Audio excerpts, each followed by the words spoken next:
तो अब आगे बढ़ते हैं और ये बता दें आपको, सूरजपाल उर्फ नारायण साकार हरि के हेडक्वार्टर ठिकाने का वक्त है। जिस आश्रम में नारायण साकार हरि रहता था, जी मीडिया उस आश्रम में पहुंचा। यह आश्रम किसी रहस्य लोक से कम नहीं है। बाबा खुद को दुनिया का सबसे शक्तिशाली इंसान समझता था, इसीलिए उसने अपने हेडक्वार्टर में व्हाइट हाउस जैसा बंगला बनाया हुआ था।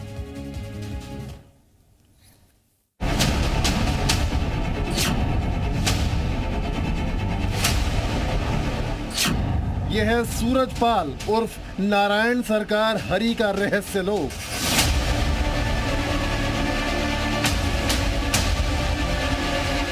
यह आश्रम नहीं बल्कि उसका साम्राज्य है। आश्रम के बाहर बड़ा सा लोहे का गेट लगा है। आश्रम को किले नुमा बनाया गया है।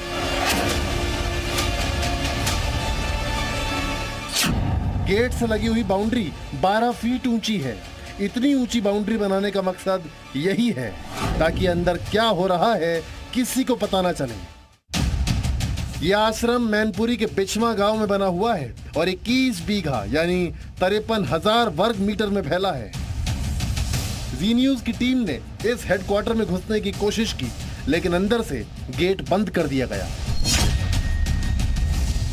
जी न्यूज की टीम को आश्रम के अंदर नहीं घुसने दिया गया, लेकिन जी न्यूज के कैमरे में सूरजपाल उर्फ नारायण साकार हरि का व्हाइट हाउस कैद हो गया। आश्रम के अंदर बनाया गया है नारायण साकार हरि का महल। ये पूरी तरह से सफेद रंग का है। इसे व्हाइट हाउस इसलिए कह रहे हैं क्योंकि अमेरिकी राष्ट्रपति के आधिकारिक निवास व्हाइट हाउस जैसा बनाया गया है। मतलब ये बाबा खुद को दुनिया का सबसे ताकतवर शख्स समझता था।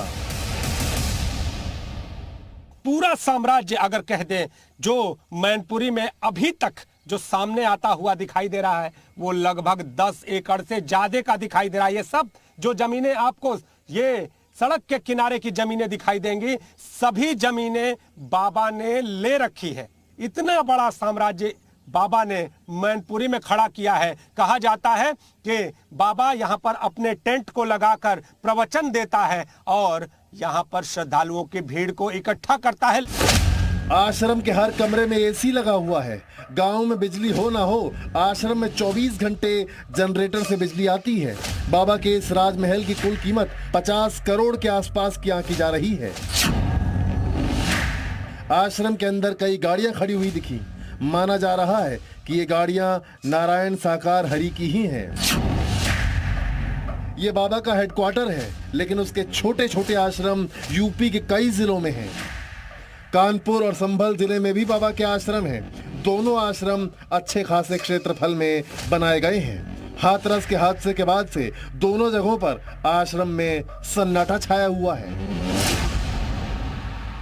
जमीन कुछ बन विभाग के रहे पाछे, वन विभाग की जमीन तो हाँ, और कुछ माँ जो है कठाए वाएंगे दान मन ली नहीं। वन विभाग की जगह का कब्जा तो है ही है। अवैध कब्जा है, समझे तरह का है। अवैध कब्जा है ये।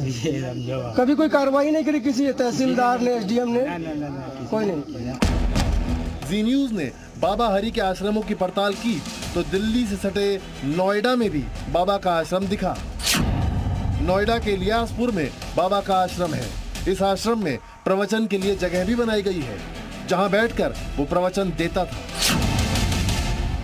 अगर मैं देखूं तो नारायण साकार हरि के संपूर्ण ब्रह्मांड का वो पोस्टर आपको यहाँ नजर आएगा। एक तरह से वो पूरा प्लेटफॉर्म यहाँ पर नजर आ रहा है, यानी कि यहाँ पर बैठकर किस तरह से वो प्रवचन और सत्संग देते थे। और आपने सुना है जिस तरह से वो भक्त ये बताते हुए नजर आए कि हमें श्री कृष्ण नारायण के सबके यहाँ पर दर्शन भी हुए हैं। और ये वो उनकी एक जगह जो नोएडा से भी जिस तरह तार जुड़े हुए हैं, बताया जाता है कि यही वो कुछ जगहें थी जहां से उन्होंने अपने कुछ सेवादारों के साथ मिलकर सन 2000 के आसपास प्रवचनों का काम शुरू किया था।